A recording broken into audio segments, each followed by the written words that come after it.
evening. Good evening. Good evening. Welcome to the New York Studio School Fall 2024 Evening Lecture Series. We are honored to welcome curator and art historian John Elderfield this evening, who will be speaking about the revised and expanded edition of his 1989 monograph on Helen Frankenthaler that was just released this fall. This year of lectures is particularly special for us as the New York Studio School is currently celebrating our 60th anniversary. It was on September 23rd, 1964, that Mercedes Matter and an intrepid group of dedicated artists founded the school in a loft on Broadway. And we relocated to this current building in 1967. A reminder to everyone in person with us this evening to please silence your cell phones during tonight's lecture. We'll reserve time at the end for questions. For those in the room, please raise your hand and we'll bring a microphone to you so that our audience can hear your question. And for anyone online, please submit your questions by clicking on the Q&A button at the bottom of the Zoom screen. And following the lecture, please join us downstairs in the clay room for light refreshments and to continue the conversation.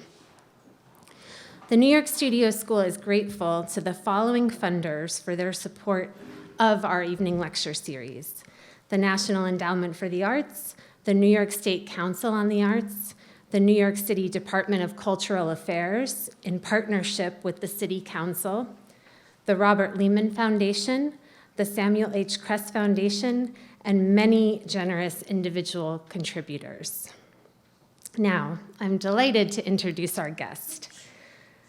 John Elderfield, independent curator and art historian, is Chief Curator Emeritus of Painting and Sculpture at the Museum of Modern Art, where he organized major retrospectives devoted to Kurt Schwitters, Matisse, de Kooning, and others.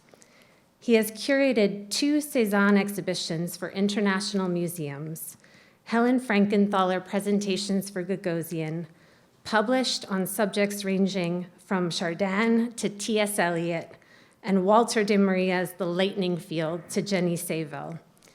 And he is working on an exhibition of late 1940s de Kooning works for Princeton University Art Museum. Please join me in extending a warm welcome to John Elderfield.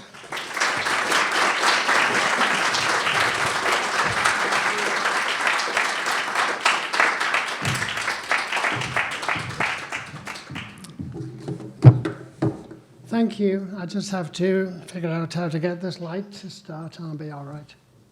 There.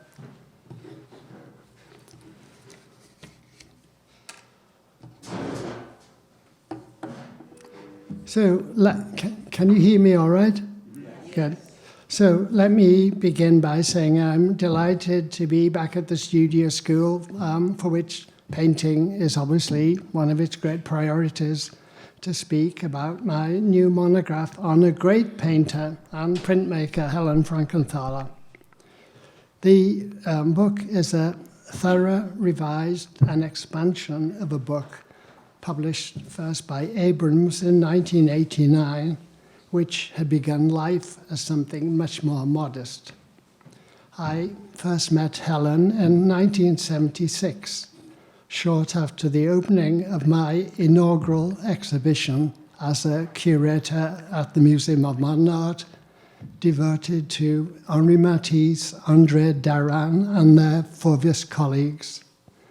And on April the 22nd, a message from Helen was delivered to me from the museum's information desk saying, "They're throwing me out, I can't stay any longer, this is a great show," and so on. And she had left her phone number on the note. But having been brought up in the English notion of propriety, one did not reply to notes like this because it implied you wanted to be thanked all over again. So anyhow, Helen phoned and said, "You got my note?" And we talked. And then the result was that we met and talked about the exhibition. And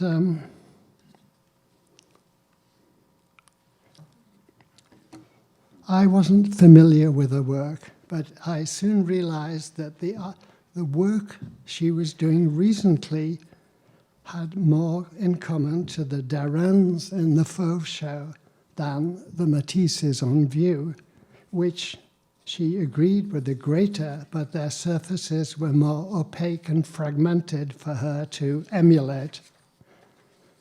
Conversely, it was clear to me that Frankenthaler's paintings were tougher than Daran's without the weakness of their picturesque quality. Later, having read my Fauve catalogue, she asked me, certainly to my surprise, if I would at some point be interested in writing a book about her work. Abrams had published a monograph on Frankenthaler in 1972 with a fine short critical text by Barbara Rose. So this would be a second book at a future date, written from the viewpoint of an art historian. Now, it may or may not be relevant that the 1972 book had been designed by Robert Motherwell before he and Helen divorced that same year. I had known Bob quite well before I met Helen, so I told him that she'd asked me to do this new book. And he drolly replied, "I guess she wants to get me off her coffee table." In 1970, Motherwell had persuaded me to edit an English version of the Dada's Hugo Ball's great 1927 book, Die Flucht aus der Zeit, the Flight Out of Time, for the Documents of 20th Century Art series he edited. And that began a 4-year-long, fascinating but demanding process requiring a lot of research to fact checks, Ball's numerous German sources. So when Paul Gottlieb, Abrams' publisher, asked me at the end of '79 if I could submit a text of 20,000 words on Helen Frankenthaler by the following October, I thought it would be a breeze. In fact, it would be 10 years before it was published, not only because I had a day job at MoMA, but also because it had become a larger and more ambitious volume in scope, and the conception of that volume remains in the new one. Essential to the earlier conception was addressing the common belief that mountains and sea, the silk-stained canvas that Helen painted on October the 26th, 1952, was her most important because most influential picture. A bridge between Pollock and what was possible was how Morris Louis famously described it, meaning what most people came to know as color field painting, but the critic Clement Greenberg called it in 1964 post-painterly abstraction. But as I began to work on the 1980 monograph with Helen and her studio manager Maureen Saint-Onge, unrolling canvases long in storage, it soon became clear that from start to finish, most of them were not post-painterly color field works, but painterly abstract compositions, some far more painterly than others, some less fully abstract than others, and some with explicitly representational details. And the kind of paintings that I saw Helen making in her studio as I was writing that first monograph range from those as different as this 1979 feather, which seemed continuous with her early silk-stained canvases, and the 1980 white can, which did not. Frankenthaler obviously followed Willem de Kooning's celebrated dictum, "I have to change to stay the same." That 1989 book was originally conceived to be akin to the Rose Book, with a concise critical introduction and an album of color plates. But looking at both her earlier and more recent works, it became clear that what would be far more useful would be a full-length, evenly weighted, historical as well as critical study of Frankenthaler's work. Therefore, my aim changed to a book providing a chronology of her entire painting career. And after an introductory chapter on her early life and education, it addressed her career in two parts, and the same is true of the new volume. The first part follows her development in the 1950s, almost from painting to painting, which how it advanced, roughly speaking, from her first exhibited work, Beach, in 1950 to Italian Beach in 1960. The second part more often moves from one group of paintings to another, reflecting her changed practice in the later decades from her 1961 compositions with images of birds to works of a similar subject 40 years later. In 1960, Frank O'Hara wrote in the catalogue of her first retrospective exhibition, "One of Frankenthaler's strengths is this very ability to risk everything on inspiration." And she herself said in 1984, "Anything is possible. It's all about risks, deliberate risks." And the first part of the 1989 book and of the new one charts the continuing inspiration that propelled her art in the 1950s, and then the continuing risk-taking that characterized all that followed. A critical component of the earlier volume carried over into this one was that I had the benefit of many long discussions with Helen, often in front of her work. We looked at all the works then still in her possession, and I had free access to her archives. Moreover, she read different versions of the earlier text from draft to galley form before its publication, and contributed to it a very great deal in the way of information, suggestions, and general advice. But then, as now, my aim was not only to offer a history of her art, but a particular view of it. And she was explicit from the start in acknowledging that the view of her art and the published work would be my responsibility alone. And she understood, of course, that any art historical text that directly addresses works of art has to set them in an order, which may at times be for the convenience of the narration rather than the sequence in which they were made.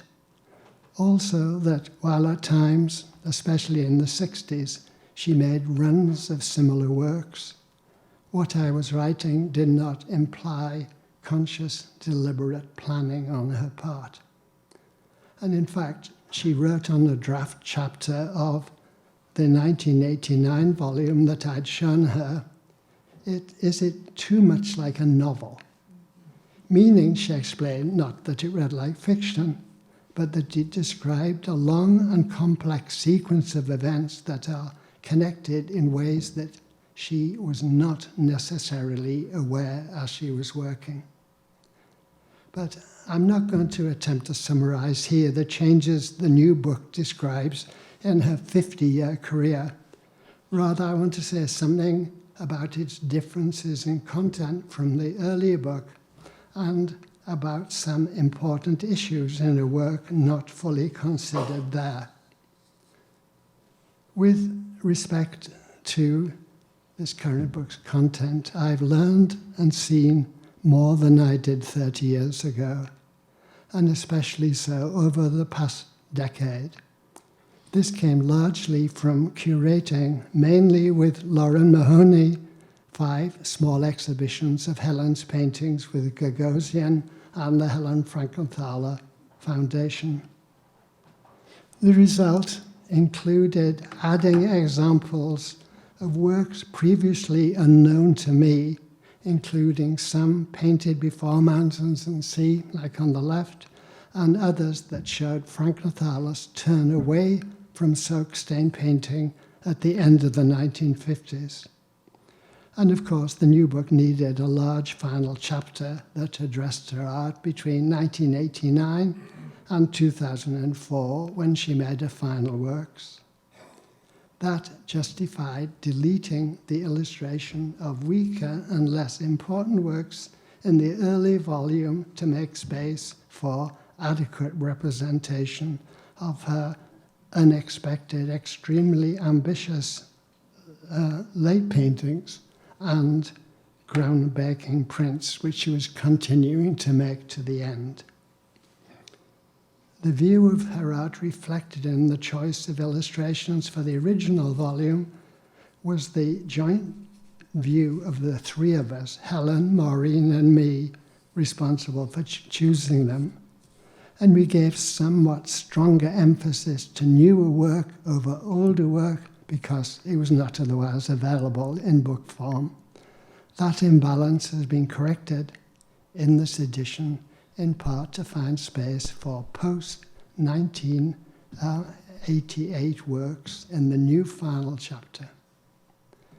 Again, I concentrate on her paintings, which constitute the core of her art, but I've maintained brief discussion of her sculpture while excluding some other ancillary activities which Helen had sort of wanted to have in the early volume for ceramic plates and things of that sort.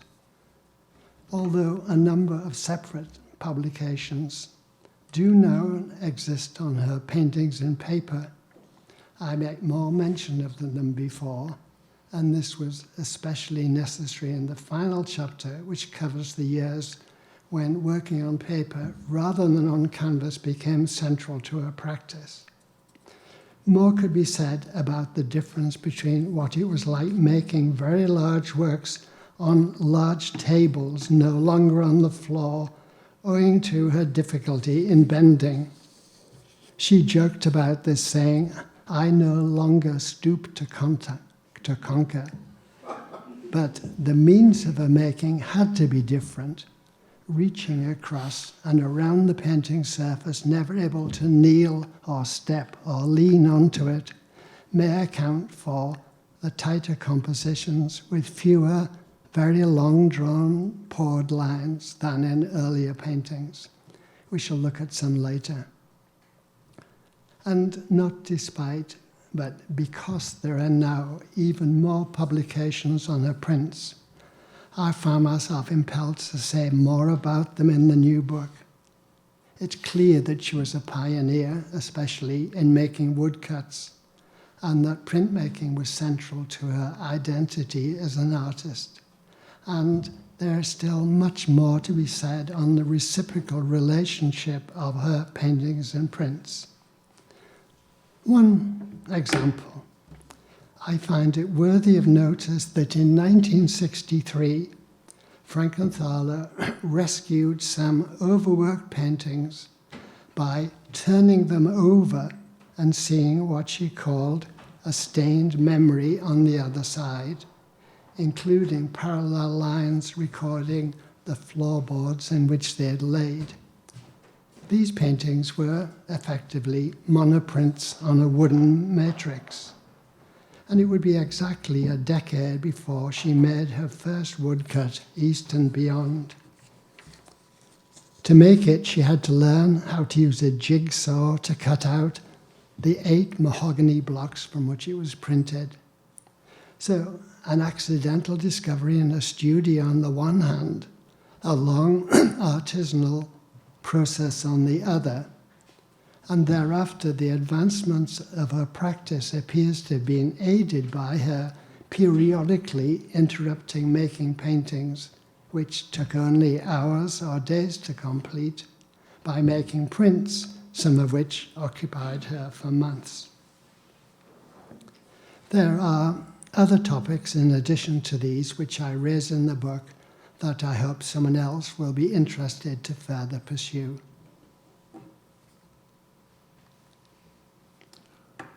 I said earlier that Frankenthaler made painterly abstract compositions, some far more painterly than others, some less fully abstract than others, and yet others with explicitly representational details.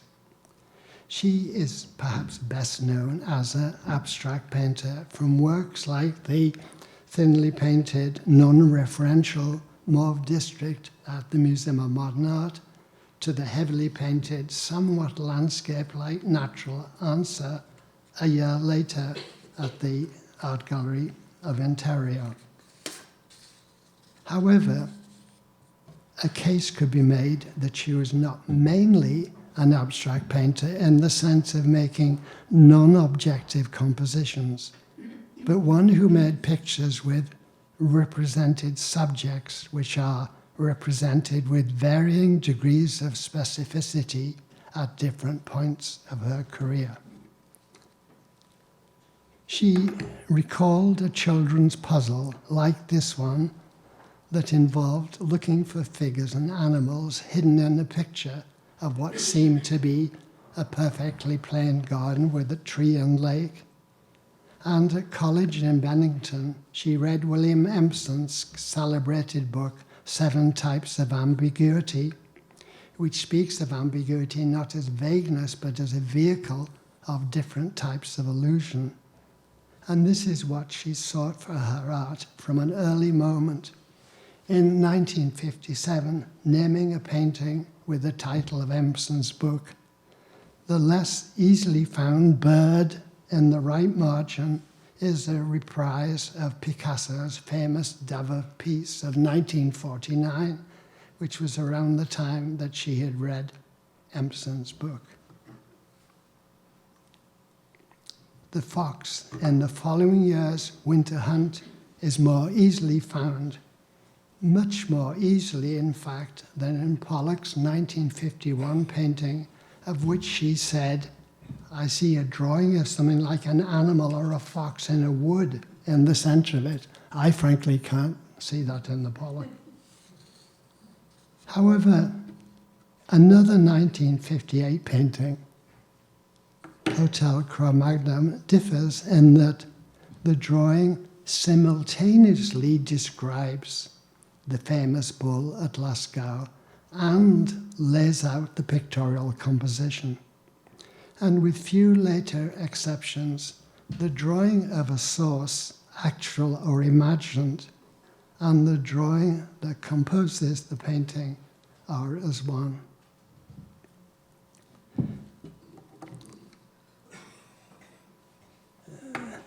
These borrowings raise the issue, which does deserve further attention, about what she marks as her own and what she tells us come from others.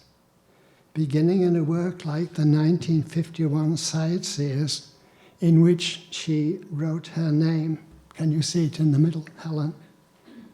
And continuing in abstract paintings with the self-inscription of the artist's moving hand.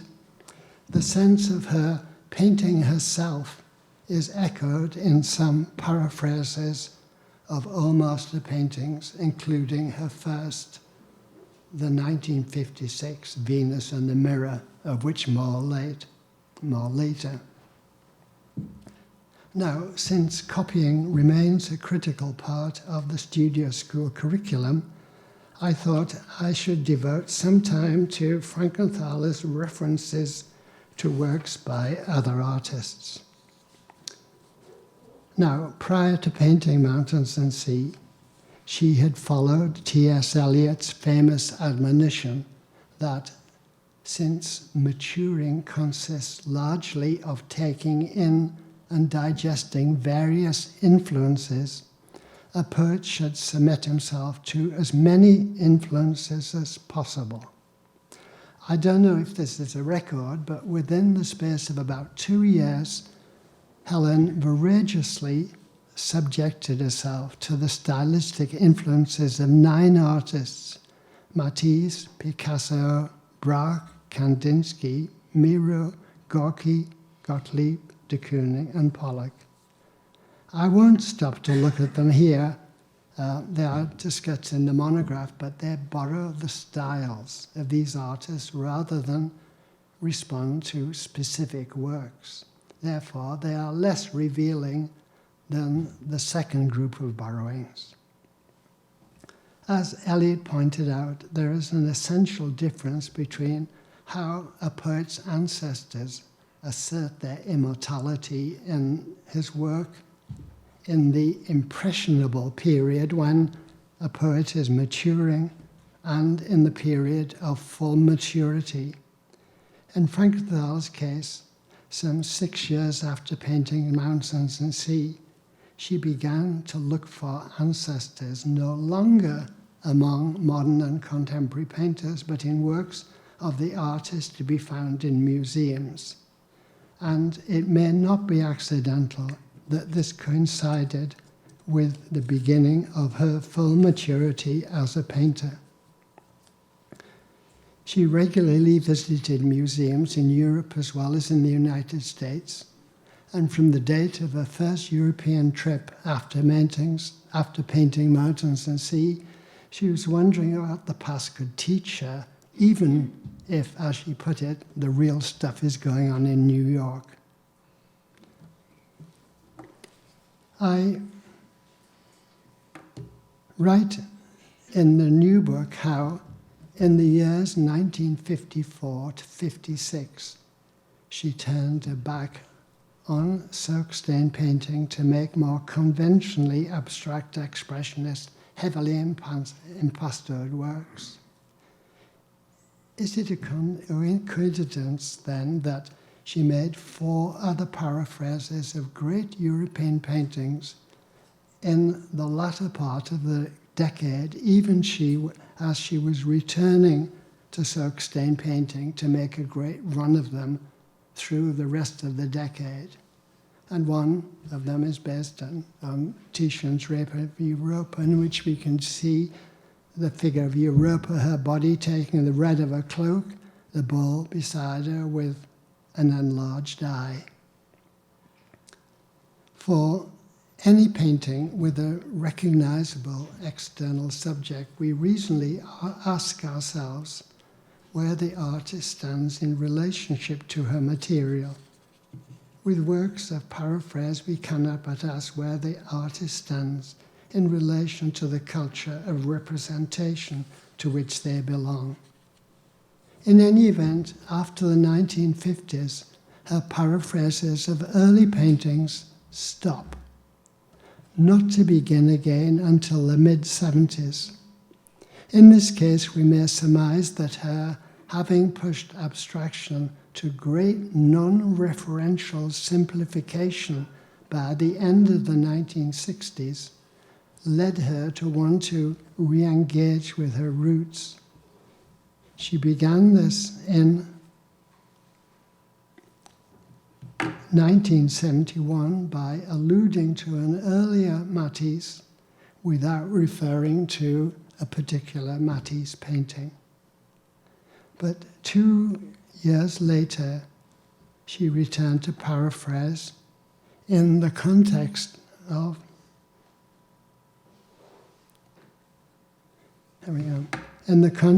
landscape abstraction, where she based a fragment of the sky over distant mountains in Bassano's Flight into Egypt to paint her 1973 Hint of Bassano. that then in the decade from 79 to 88, excluding a print based on a Degas and a sculpture based on a Matisse, she produced 10 paraphrases of historical compositions. And I want to go through them quickly. In 1979, 2 works known to have been based on portraits by Titian and Manet, respectively, but impossible to know the sources without that information, I think.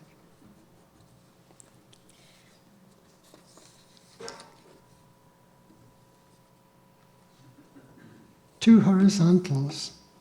The 1981 paraphrase of a Manet Still Life, I think a great tour de force, and 1983 landscape based on the colour of Madame Matisse's blouse.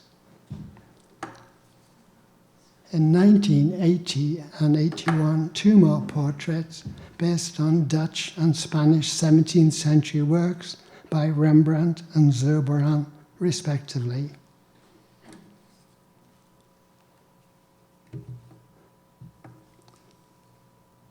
Two paintings of 81 and 85 based on works that Frankenthaler owned, a print by Hiroshige and a poster by Piero della Francesca.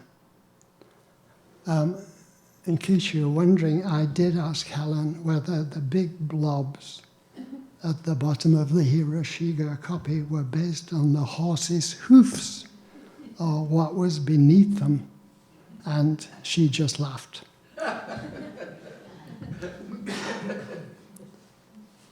Her final true paraphrase of Degas' painting of Victoria de Bourg, shown at the Metropolitan Museum of Art in 1988, and I speculate an abstraction based on another Degas in the same exhibition.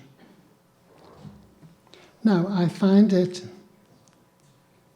interesting that the first and last of these works that she copied, the Titian and the Degas, were paintings of young, self-possessed women who look at the viewer. But the sequence as a whole is heavily loaded towards a newly personal form of the painterly painting that she briefly engaged in the mid-1950s.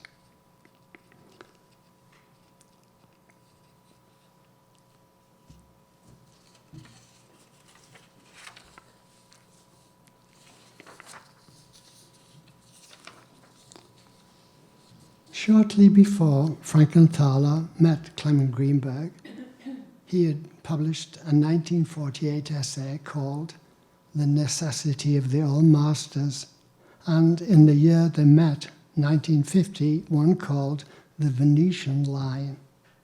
He argued in the former that since painting had freed itself from representation, painters seemed to be at liberty to reject everything but the most recent past, but that the advanced painter cannot withdraw his attention from the past with impunity. And he argued for the continuity of the long tradition of painterly painting established in the 16th century Venice. As I mentioned earlier, he was advocating post-painterly abstraction in 1964. However, looking at the names of the artists whose work Frankenthaler paraphrased, it seems clear that she first set herself the task of transforming the Venetian line in her soak-stained paintings and then keeping it alive in her painterly paintings beginning in the 1970s. Much more remains to be said on her relationship to the art of her past and of her contemporaries for that matter. But let me now return to the changes in the new monograph compared with the early one. I spoke earlier of deleting illustrations to make room for newer one. I also deleted passages of weaker text from the early volume, while revised passages of the early one do appear here, and most have been, however, rethought and rewritten and mistakes corrected. During that, I found myself thinking of T.S. Eliot's words on something else, on the function of criticism, in a great essay written in 1923, where he says that the larger part of the labor of an author in composing his work is critical labor, the labor of sifting, combining, constructing, expunging, correcting, testing.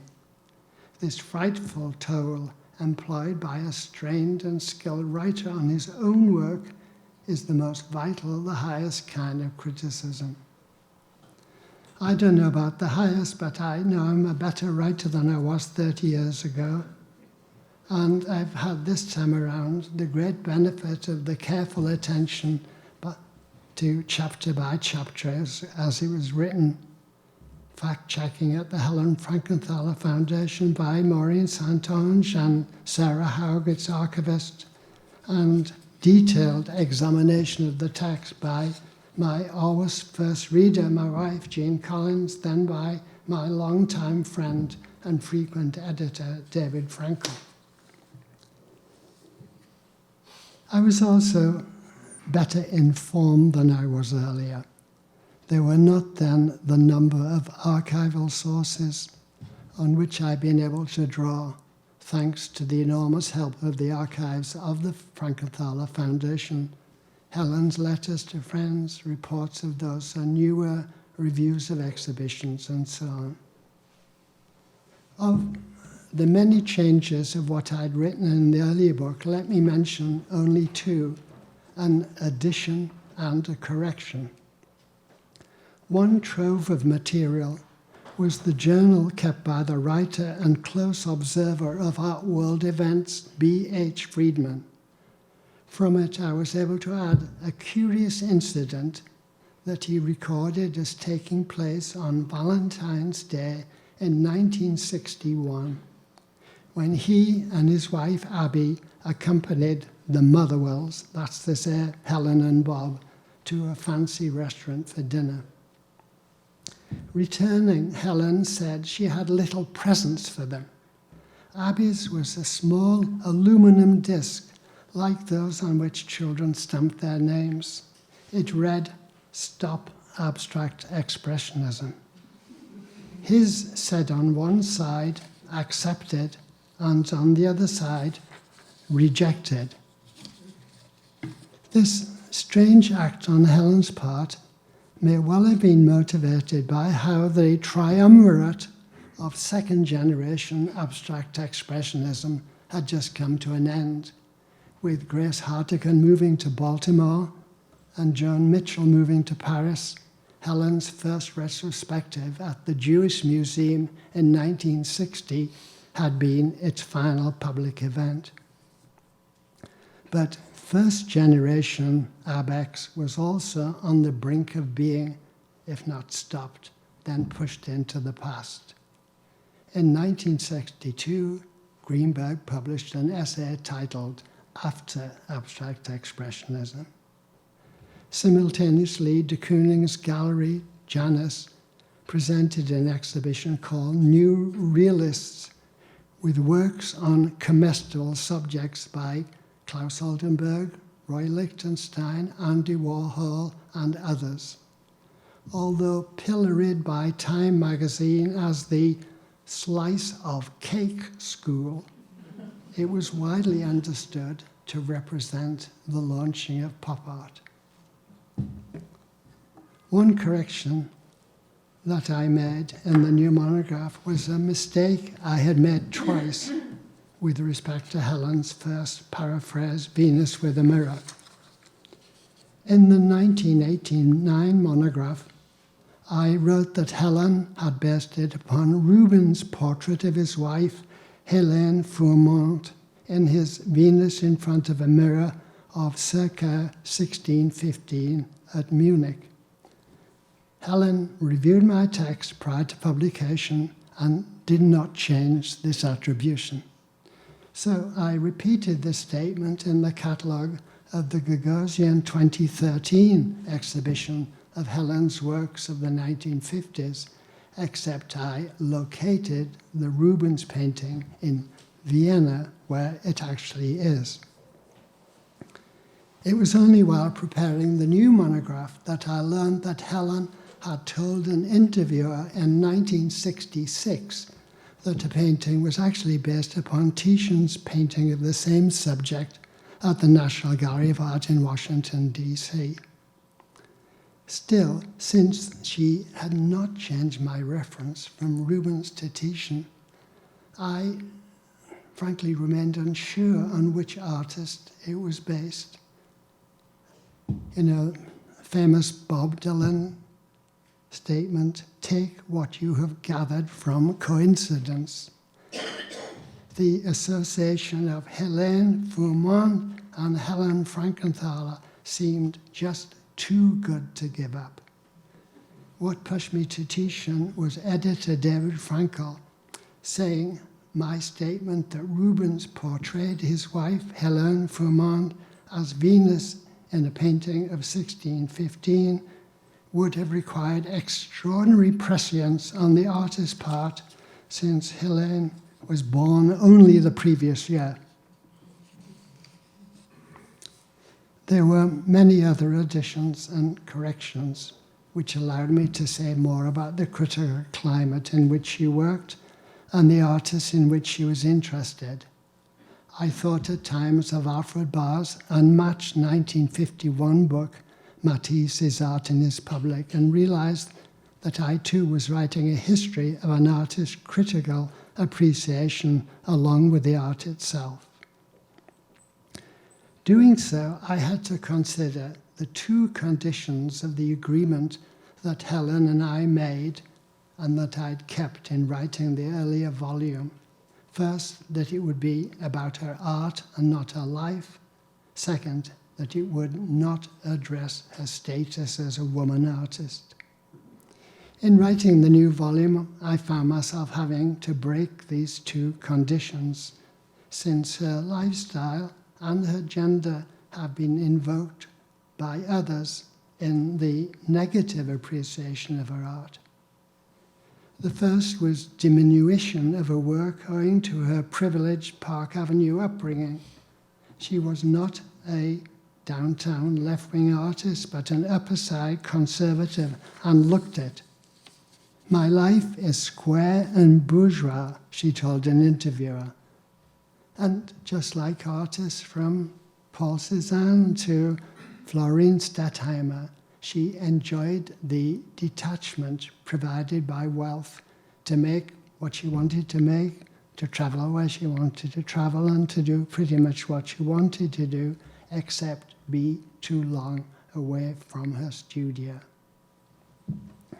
Now, with respect to gender, neither the provocative scene with nude nor the intriguingly titled Women's Decision appear to have attracted much attention when exhibited shortly after they were made. But after the former had been illustrated in my 1989 monograph, It Did, then its reception merged two earlier interpretations of Frankenthaler's work as specifically feminine, which had been growing since the late 1950s. First was the long historical association between colour and femininity, which was repeated early on by inevitably male critics who referred to the colour of her soak-stained paintings as cosmetic and the works themselves as too delicate, insufficiently tough. Second came reference to her work's porosity, which a woman appears to have been the first specifically to associate with menstruation. Helen's colleague, but never close friend, Joan Mitchell, shockingly referred to her as that Kotex painter. However, by the early 1960s, a male critic was writing that Frankenthaler's painting is manifestly that of a woman, and what is distinctly feminine are the broad bleeding edge stains on raw linen. Now, by the mid-1960s, this was an unsupportable conclusion because she had changed from oil paint to acrylic, which did not bleed at the edges as oil paint did. But canvases by a woman using thinly diluted, loosely applied paint sufficed to keep the eye going. It's now very much to the point to recall what the poet Ezra Sound had to say on the subject of criticism. The best criticism of any work, to my mind, the only criticism of any work of art that is of any permanent or even moderately durable value, comes from the creative writer who does the next job, and not ever from the young gentlemen who make generations about the creator. Here, the next job was done by younger women who did not object to be called female artists, including Linda Benglis, Carrie Meyer, Joan Snyder, Faith Wilder, and others.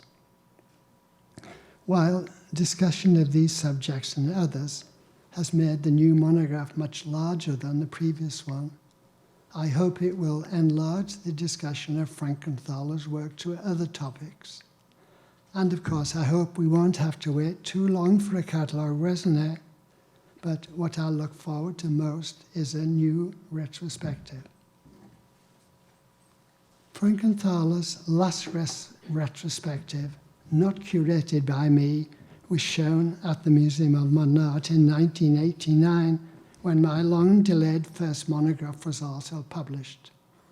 Comprising only 40 paintings, it was rightly criticized by Karen Wilkin for having tied Frankenthaler's development too firmly back through her lightest soak-stained paintings to the earliest one in the show, Mountains and Sea, of course.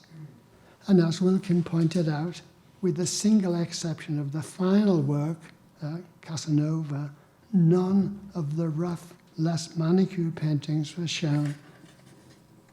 The ones with large scale let it all hang out, drawing an abrasive colour.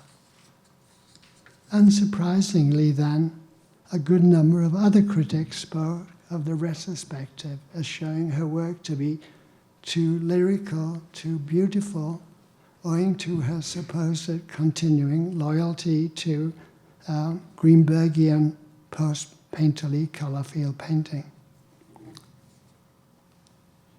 What followed afterwards showed that she was ready to acknowledge her roots, but also to show how far from her beginnings she was willing to go.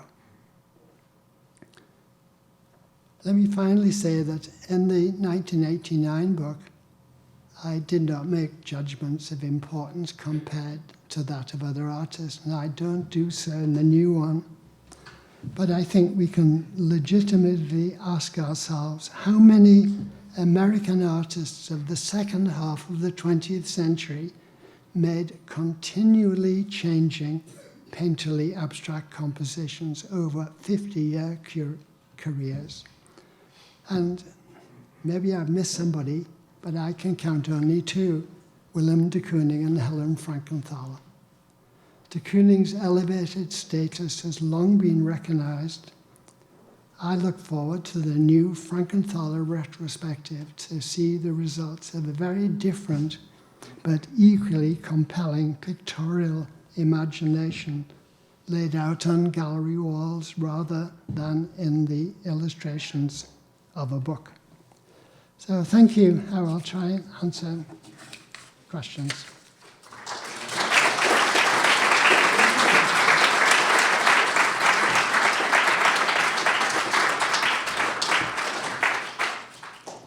Thank you so much, John. If anyone does have a question, please raise your hand and I'll bring the microphone over. Here we go. The only way this is going to work is because I am actually deaf. So I need someone to, and I have a cochlear implant, and I can read lips, but I can't read lips in darkness. So somebody needs to repeat the question to me, and I can have a go at answering it. Thank you very much. I have a related question. First of all, about the dimensions and scale of her work and whether it varied at all. And in conjunction with that, her techniques in terms of doing large works and the varying techniques, using the size of the work to dictate what her techniques would be. And secondly, in relation to the scale and size, do the scale and size, I saw generally they may relate to those works which she was doing riffs on, or whatever you want to call it. And would you talk about that? I'm going to try to repeat that, John, where you can see me. So the question was about the scale and size with regards to materiality and the riffs, the works that she was pulling from. The word used was riffs, R-I-F-F-S. No, but not materiality, but technique, and how technique varied because of the size and scale of the work, and whether that related to the prototypes. So how technique varied related to the size and, sorry, Aimee, one more time. Scale. The size and scale and how that determined or not the techniques, and also how that related to the prototypes. So you're asking the question about whether the technique changes with the size of the work? Is that what you're saying? Is that what you're asking? Yeah. Well, I think, there is a sort of common sense answer to this. If the work is small, you can do it all from outside the work, correct? If it gets bigger, you've got to figure out how to get to the middle of it. And you can see in some of her early work the record of her kneeling on the picture or sitting on the picture or standing on the picture. So you're aware of her actually being in it. And if you compare it to Pollock's work, where he was really in it, he was working around it and across it, but not in it. And of course, with her smaller work, she doesn't need to do so. And then later on, when she has problem bending and is working on big tables, she obviously is working around the table and reaching as far as she can go. So, and of course, this has bearing on the paint itself, how it flows,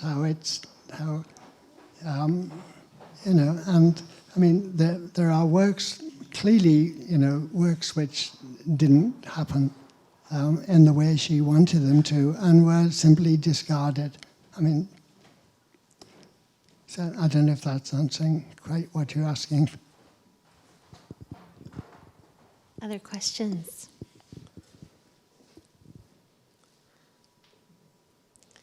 I might ask one, John.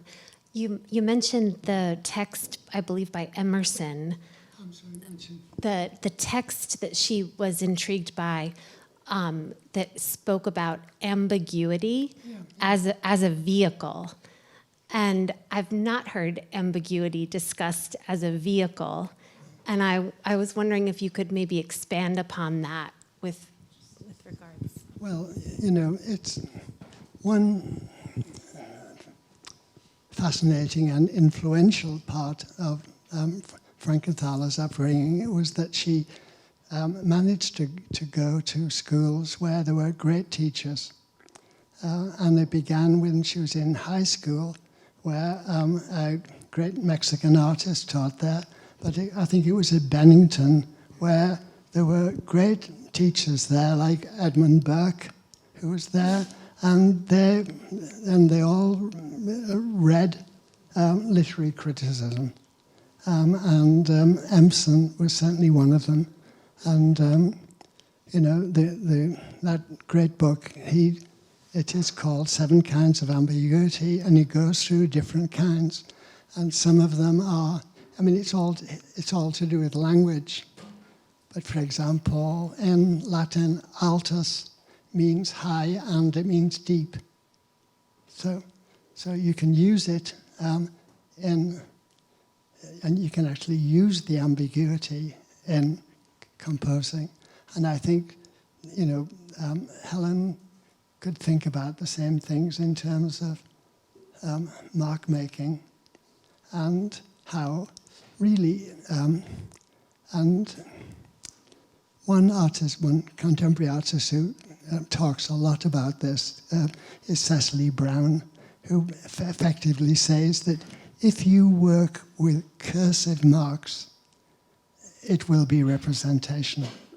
It just can't not be representational, and either it will be representational of figures or landscapes or organic forms.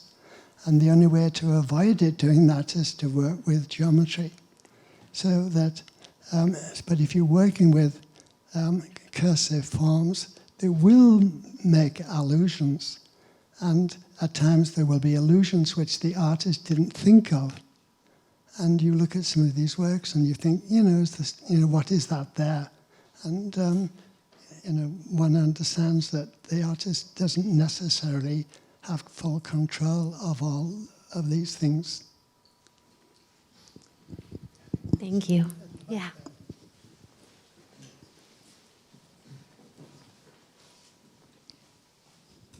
My question is, why did you choose Madame Butterfly for the last chapter? And if you could expand on that, because the rest of the chapters are more paintings, and you chose Madame Butterfly for the last one. Well, the two answers to this. One is the famous answer, which Dr. Johnson replied when someone asked him about a similar question, and he said, ignorance, madam, pure ignorance. But actually, I think it's such a great thing, and I wanted to represent, what is really her most ambitious print, and I think, we could argue about what we think is the greatest of the late works, but I think this is certainly one of them. It is a truly, truly amazing thing. So, and I thought, the other thing, having established a pattern, it's often a good idea to break it. Right?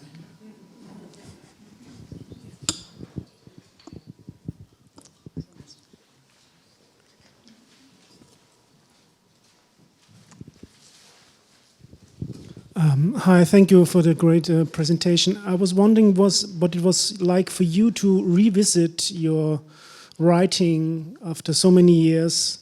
Was it a good feeling? Was it sometimes frustrating? So what was your feeling as a writer, being confronted with your own work? Yeah. So the question was, what was it like as a writer to revisit your own work after all these years? How was it to leave? To revisit. Oh, to revisit. Your writing. Yeah. Well, I should begin by saying it was all Elizabeth Smith's fault.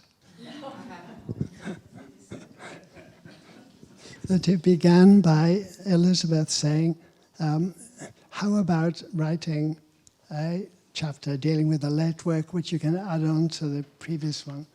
And I didn't take long to realize that it was like adding a young body onto an old one, and it just wouldn't fit. And so nothing happened for a while, and then Elizabeth is not only a wonderful curator and manager, but she's very clever in persuading people to do things. And she said, well, what about just like making some little adjustments till you're happy with it. And I thought, well, I don't think I can make little adjustments. And then COVID happened. And I thought, well, I'm stuck at home, why not? And so we began. And Lauren, who's sitting over here, arranged for the text of the previous one to be converted into Word documents. So I could look at it and read things, some things with actual surprise of, I thought, actually, this is pretty good. And then there were other things I was thinking, oh my goodness, did I actually do this? Did I actually write this? And some of it also was that the kind of issues which had seemed to have to be written about in the 1980s, some of them really weren't issues anymore to be talked about. I mean, you know, they'd been so beaten about, you didn't have to come back and rehearse the whole history of certain issues. So things came out, but equally, it was clear to me that certain things had to come in.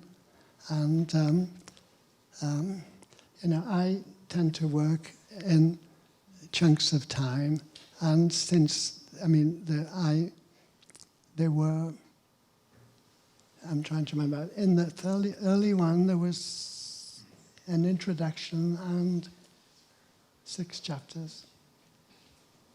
I think so. Anyhow, there are 2 more than the previous one, because there was the late one, and there was an additional one at the end of the 50s, which came about because an exhibition which Lauren and I did for Gagosian in Paris, we ended up looking at paintings which we hadn't really looked at before.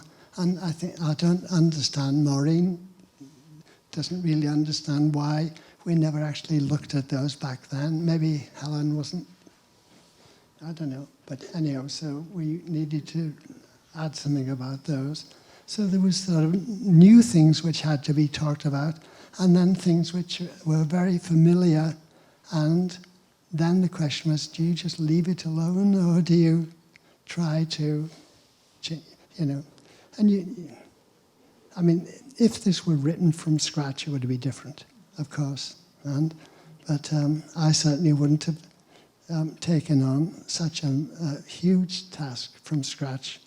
And I still look back and think, I just can't believe I was doing this for so long. But because there was so much time, I didn't do it full time. I would do like 1 chapter and then try to like do something different or not do something. And we gradually built it through. And it was a really complicated process because there was not only the writing and also the fact-checking. Somebody at the foundation had the happy task of finding, how many images? 400. Yeah, 400 picture files, because obviously we couldn't use any of the old ones. I mean, it was a huge operation. And occasionally we had some large meetings with everybody involved, which looked like a little village. But it was, you know, I think it worked amicably. And one great pleasure was, I don't know if is Katie Homans here? No, she was going, Katie Homans, who was the designer, you know, that eventually as things went through, they went to Katie, and it was a great thrill to see what she was gradually putting all these things together. So it was, I thought you were going to ask me, will you ever write about Helen again? No.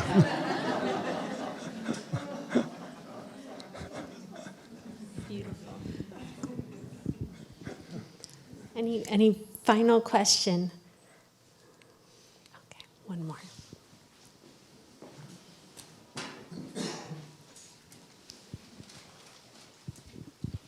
Thank you very much for your talk and book. I had a question about if Helen ever spoke about what it was like for her to make such varying work over the duration of her career, and what kind of drove all of that change in her, the artist?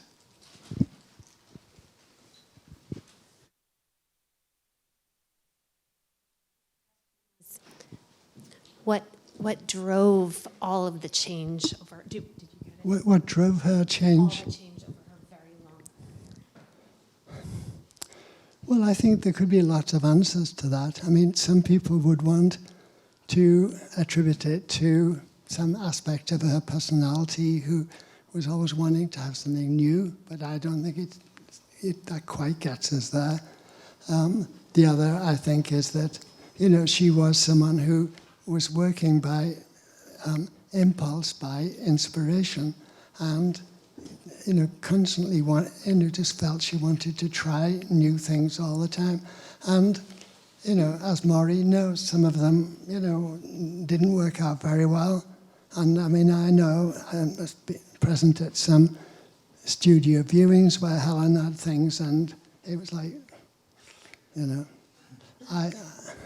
I have always felt that I know some people can go to artist studios and can say very frankly, I think that's terrible, and I think that's great.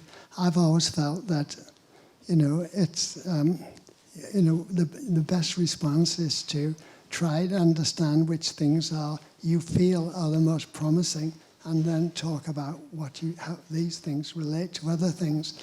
And I think that can be a kind of helpful thing for an artist to have an audience in that way.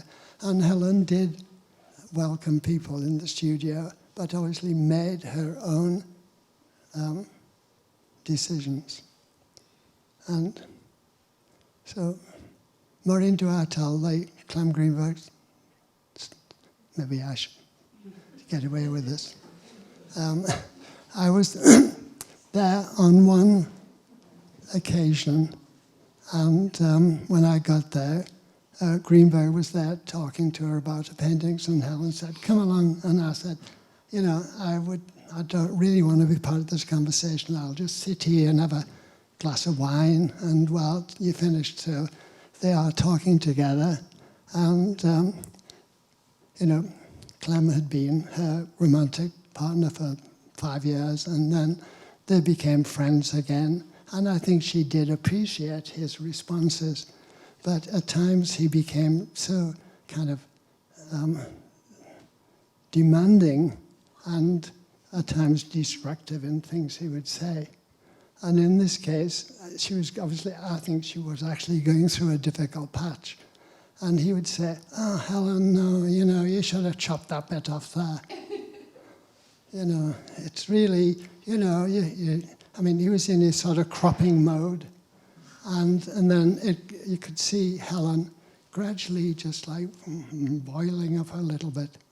And then there was one big painting, and he said, "Oh, come on, you got 2 pictures there."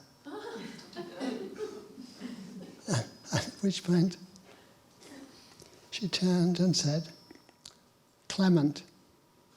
And you knew something was coming that she referred to him as Clement. She said, "Clement, I am the fucking painter."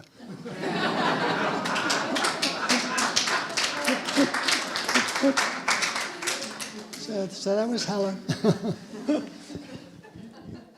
Perfect note to end on. Thank you, and thank you so much, Sean.